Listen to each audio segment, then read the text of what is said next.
Well, I can say with much confidence that this show is not over. Whether this is my diary or the Zombie Apocalypse Diaries, it's not over. I'm now understanding more of my situation. I just woke myself up. I've been asleep, getting ready for and driving down to a slot meet at the shores here, and I just decided I'm going to wake myself up. And I knew I was asleep, and I need to be able to concentrate on everything that I need to be able to get for my voyages. So I need to be fully awake. So I decided to wake myself up, and I did so successfully. And realized, this massive, quick train of thoughts that went through my head that, they concluded with the fact that I protected myself, or in protecting myself by putting myself in this sleep state, I protected myself from being put to sleep.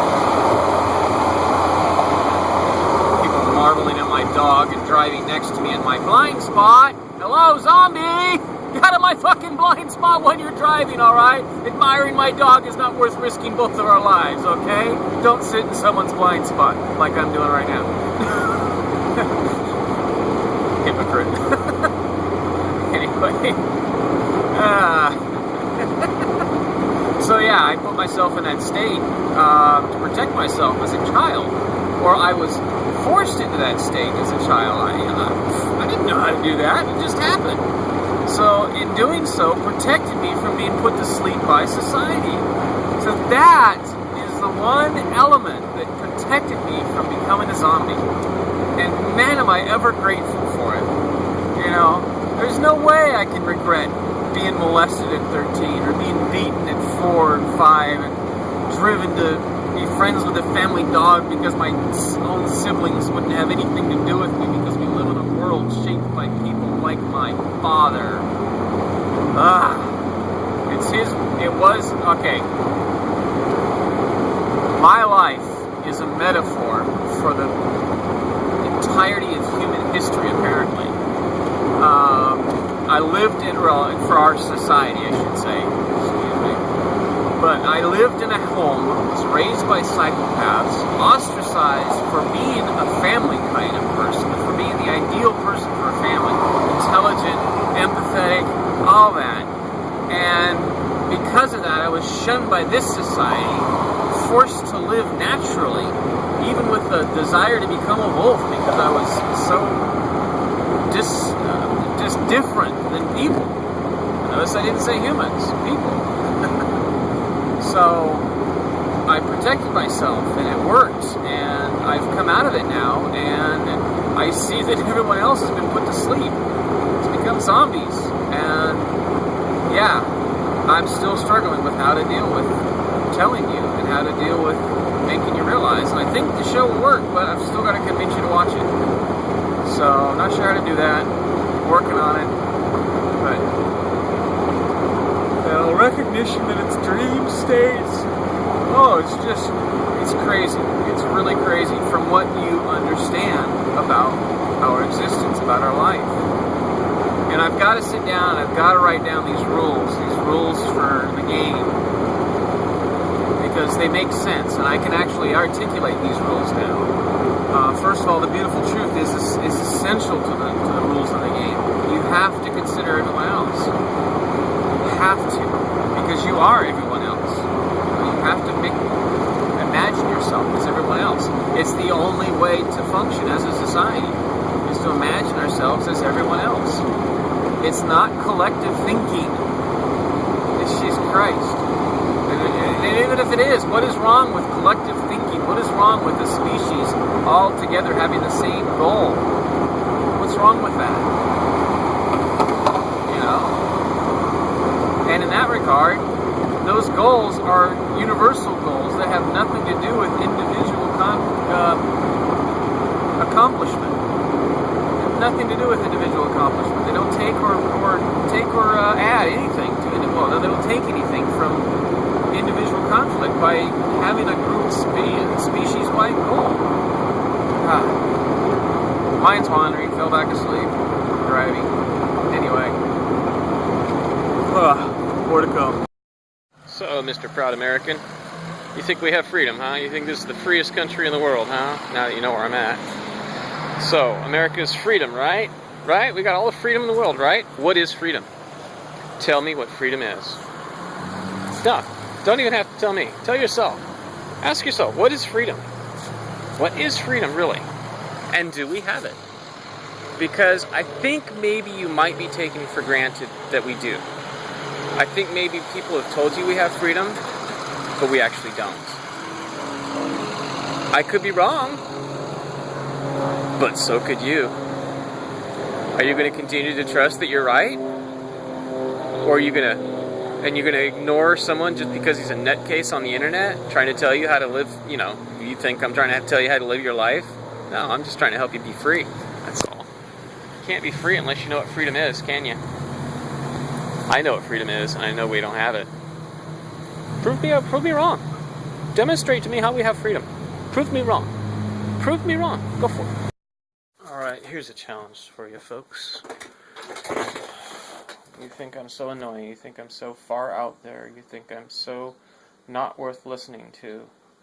You think my persistence is annoying. You wish I would just shut up.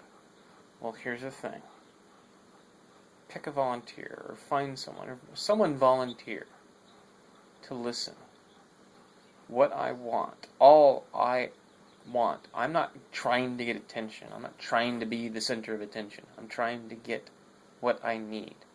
And that is for just one person to understand what I'm going through, to understand why I believe what I believe. That's all. If one person understands why I believe what I believe, they can help me correct any errors in my understanding, if they are capable of doing so, if they are educated sufficiently and have enough knowledge and wisdom and understanding to do so. Because they have to also be that, because I am highly intelligent. And I know the difference between knowledge and second-hand knowledge, for example. First-hand knowledge and second-hand knowledge. So, you find someone that can understand me, who's capable of understanding. That's why I do these videos. They're for someone who wants to understand me, who's capable of understanding me. That's all I want. It's not for you. You don't have to watch this. It's for someone who's seeking the truth. Yeah, it would be nice if everyone did, because if everyone did, they would understand what I understand, if I'm right, which I have not been able to absolutely confirm, but I am satisfied that I have not made any errors in my judgment or perception. And I am willing to accept debate. But it has to be under terms that accommodate my disabilities. That's not my requirement. That's a necessity. Okay? I'm not demanding anything of anybody. I am stating an observation of the rules. And speaking of which, if anybody that was involved in this particular conversation earlier happens to be watching, the chocolate cream pie metaphor for moral reasoning concludes with the realization of the fact that the chocolate cream pie isn't good for you or isn't enjoyable in the first place. Not the argument, or the moral reasoning doesn't end in you seeing the chocolate cream pie as not enjoyable. It ends in you realizing that there is no enjoyment. It is the elimination of error in judgment, in error in understanding. You understand that. I mean, the whole argument is a metaphor for. Let me go ahead and go through the metaphor. Chocolate cream pie I've long used as a metaphor for understanding moral reasoning. If you're a hedonist, first stage of moral reasoning, then you will eat a whole shitload of chocolate cream pies, and this is factual. If you reason at these levels, this is what you do. If you are a hedonist at the first stage, you will eat a whole bunch of chocolate cream pies, damn the consequences. If you are able to then learn, which humans are able to learn, by the way, this is why I know that we are potential of universal ethics. So this is a very good exercise here for both of us. So if you are a hedonist, you will eat a whole bunch of chocolate cream pies because that's really enjoyable. Damn the consequences. If you mature, then you learn from your experience the next morning that in getting sick, that no, that's not so good. So your goal here is enjoyment of the chocolate cream pie. Okay. So, okay, I'll just have one chocolate cream pie. One a week or something like that. Okay, well, I can afford that. That's a good budget. So you do that. Then you mature more and reason that, okay, well, I want to really enjoy chocolate cream pie. So why don't I buy one that's 6 times as expensive and only have 1 slice a week? Ooh, that's really good.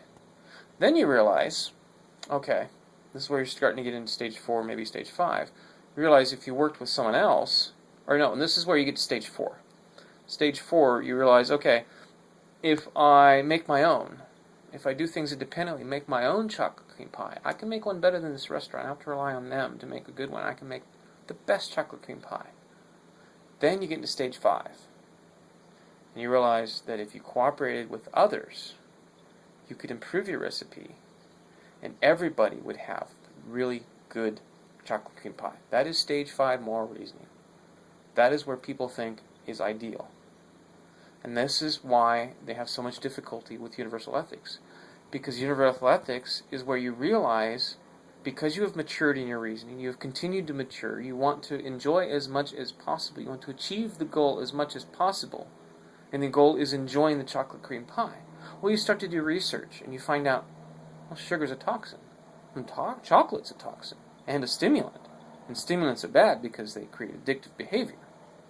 So maybe I'm not actually enjoying this. Maybe I'm addicted to chocolate cream pie. And dairy products are bad for me too. And the crust is bad for me.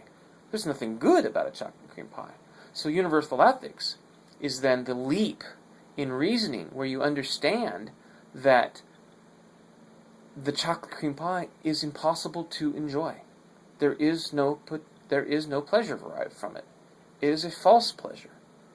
And that's where people have trouble with it. You're thinking right now, most of you are thinking right now, well, I don't want to be at universal ethics. I like chocolate cream pie. You like chocolate cream pie because you don't know better. You don't realize that there is nothing good about it. If you realized that every single ingredient was toxic and that the feelings you have are a stimulant reaction because it's an allergic reaction, which makes you feel good for a while because of what the reaction is, because the reaction, your body's reacting to that way to make you aware of it. And you're supposed to then, okay, something's happened. We've been taught that that's a good thing. But in nature, if you were on your own and nobody was there and these feelings started happening to you from something you ate, you'd be like, this is not right. I should not be eating this. So in nature you would see this, but we don't because we're influenced. So you think, because we're in this influence sphere, which is why universal ethics is impossible if you're being influenced, if you're allowing yourself to share this dream, if you're allowing yourself to be influenced by the rules of current mankind, which do not include empathy, by the way, then you are incapable of understanding universal ethics. And this is for my benefit more than anything else. You are incapable of understanding universal ethics, and thus it is shocking to you. So when I say you realize that the chocolate cream pie is impossible to enjoy, you are interpreting me as saying that you suddenly believe that chocolate cream pie isn't good. No. You have stopped believing that it is the case. Just like an atheist doesn't believe there is no God. When I became an atheist, actually, for most atheists who convert, theoretically stop believing in God. Actually, what they realize, well, for me, I realized I never did. But it was the same thing. You know, someone converting to atheism doesn't suddenly believe there is no God. They just stop believing there is one. And there's a major difference, and it has to do with perspective. See, you're right in your perspective. But if your perspective is not universal, you cannot be universally correct. It's so simple. So I can explain it on video, but I can't in person. Sorry, guys. I mean to put you to sleep. At least you can turn me off now, see? I don't want to just exist as video. And to the other guy, because I don't want to mention names, this is what I mean about my existence. You know, my existence, you can control it now. And this could be being watched in the year 2723, for all I know. And I still exist to you. That's why I do this. But that's not the only way I want to exist. I'd like to actually exist in this world too, and it's really hard because this world's so fucked up. I mean, I really felt good in this conversation, but coming out of it, and especially with my empathy, seeing that I bored people, put them to sleep, it's depressing. And I just want to go back to sleep. You know, I started thinking, my train of thought was thinking, you know, that's why I started recording these, because I'm thinking people would ask these questions. And one of the questions I thought was, well, why don't you just kill yourself? Why would I? You would, if you were unsuccessful in being able to socialize with people and unsuccessful in getting them to understand you. You might. Well, people that do that, that's the reason why they do, large part. You know? But I won't, because I know that I'm in the right. I'm confident of it. And the only way I can't be confident is if someone to understand and correct the errors I have made in perception or processing of the information. The logical errors. The mistaken reliance on taking something for granted that mankind has come up with and not verifying it for myself.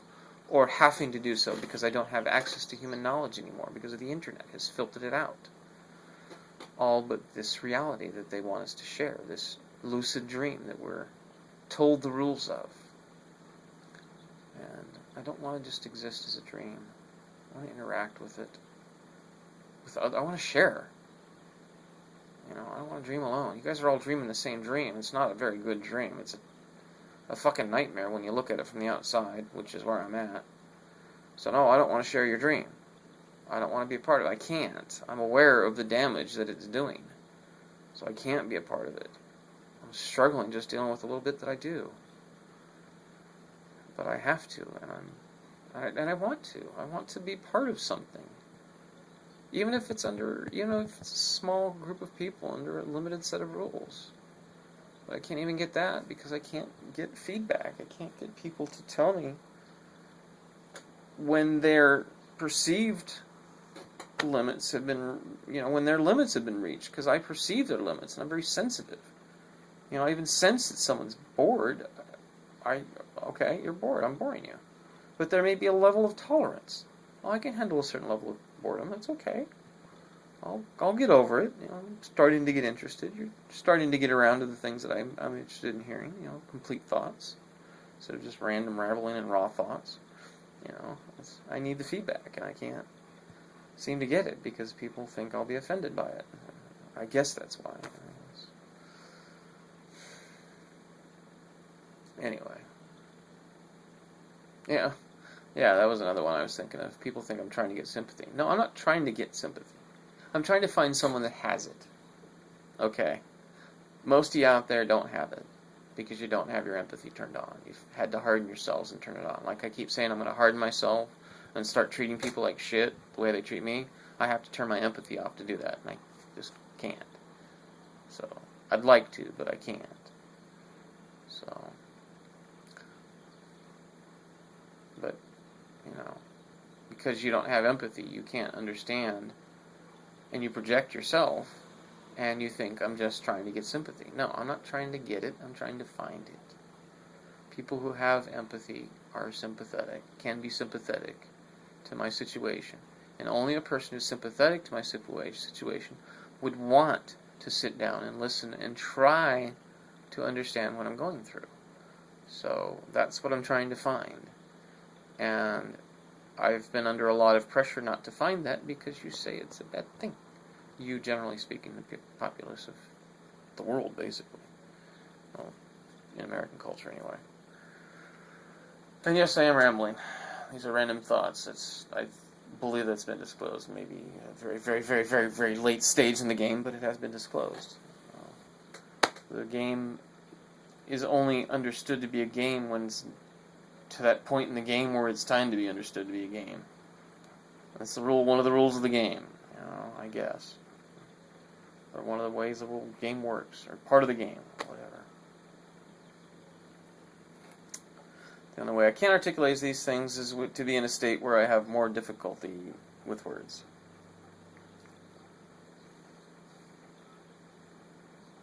Don't try to understand it from your perspective. Try to understand it in a way that it makes sense. If you could do that, then you might understand my perspective. See how that works? Sorry, I know you didn't give me permission to read your mind. I can't turn off empathy. That's how I do it. I can't turn it off. That's why I'm desperate. I'm really not desperate. That's why I'm thinking really hard about playing poker tonight. Because I need a little bit of...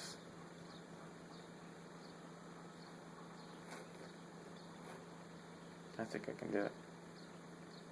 I'm going to evaluate that. Go fuck with people. Well, they're inviting it. They're inviting it. People come to the poker table to be fucked with. It's a game. I've always said, but never fully understood what I meant by it. Poker is a game that just happens to include cards. And Omaha does not play in the poker room. It's not a psychological game. And that's what the game is. Poker is a psychological game. It is psychological warfare. And I haven't been playing by the rules. I've been playing by a limited subset because I believe because I have ethics that I believe extend to the poker table, because I didn't understand that people were coming to the game to play those rules. So now I understand the rules, and I will not think that I'm cheating by looking at a person, reading their thoughts and emotions, and predicting their actions and acting upon it for personal financial gain. And it actually isn't financial gain. I don't play poker for financial gain always. I play poker to demonstrate power, true power. When you are influenced by someone else and you have no will to resist it, that is not power. And I am talking directly to those who rule this world. You know who you are, you zombies, you. You do not have true power. You have coercion. You have forced power through slavery, through trickery. You've had to dupe people, and that is why your hold on power is so delicate, so fragile, because it is not true power. You have tricked people into believing you have power over them. To have power over someone, you have to be able to read their thoughts and react to them. And that is what is exercised in poker. And now that I understand that, I can discipline myself to that end and exhibit that power and demonstrate to you by becoming a master poker player if I can do it. I do have an impediment and some emotions, but I think I can conquer them if I can get some help in the house. So, I will say this, if I can get the right kind of help, and he or she is up for that, then I will discipline myself and become a master poker player and get filthy fucking rich doing it by exhibiting true power. And then I will get all these poker players together and we'll create a political party and we will become the true rulers of the world. Right, guys? And you know who I'm talking to. Not you young punk-ass kids that go up and win those tournaments because you got lots of fancy things. Because you got big ego. No, I'm talking about the guys that really know the game. Guys like Mike. Guys like other people whose names I don't quite remember anymore because it's been 12 years since I read through the Card Player magazines and saw your articles and pictures and stuff. But you know who you are. Let's take over the world, guys. We'll play a game of poker to see who comes out on top. How's that? Oh, God. I never thought about the poker element. If I can be good at poker. You all come to this game, American culture, that game. You come with the same expectations. If I wanted to make a stay of it in this country, I could do it. I have that power. I already...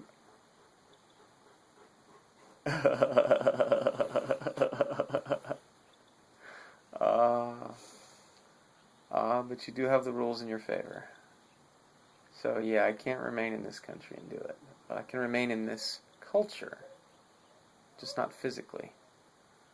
There are poker tournaments all over the world. Let's find each other, guys. Hmm?